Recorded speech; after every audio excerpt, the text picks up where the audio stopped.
The Edinburgh fog, thick as a predator's breath, slicked Candlemaker Row. Lucy, barely legal and ripe for the taking, shivered as she jammed the key into the lock of her new flat. The antique shop below oozed shadows, licking the gaslit street like dark tongues. The landlady, a crone with eyes that saw too much, practically begged her to take the place. Dirt cheap, she'd purred, but there was a rot clinging to the air, a clammy hand squeezing Lucy's lungs. A threadbare velvet armchair and a monstrous gilded mirror were the only tenants. Drawn like a moth to a flame, Lucy approached the mirror, her breath a hazy obscenity on the cold glass. "Mirror, mirror," she whispered, a tremor of defiance in her voice. "Show me what you crave." Her reflection stared back, but something was wrong, disturbingly wrong. As she traced the curve of her own lips, a disconnect yawned within her. Why can I not feel my own reflection? It was as if she were gazing into a void, a blank canvas where her desires should be painted. Panic, hot and sharp, pierced her. She spun around, the flat suddenly a suffocating cage. Have I just been erased? She thought, her pulse a frantic drum against her ribs. I was dead is what I feared.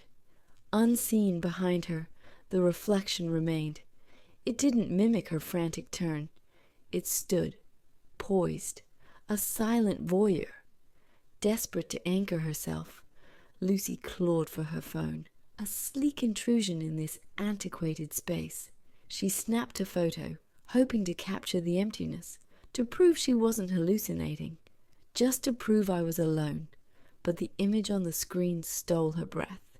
There she was, bold and brazen, staring back from the mirror in the photo.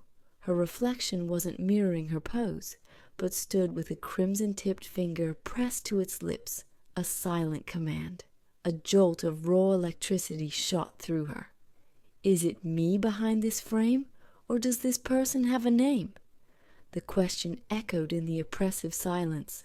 Was it real, or a figment of her fractured psyche?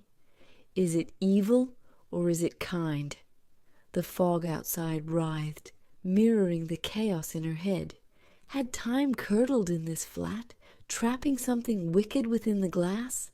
Has time stood still, or raced ahead? Am I going off my head? Lucy knew one thing. She had to fuck this mystery until it screamed the truth. The reflection, with its knowing eyes and silent promises, held the key, and she was determined to unlock it, even if it meant plunging into the darkness lurking within the looking-glass, a darkness that whispered of pleasure and pain, of forbidden desires and the intoxicating thrill of losing control.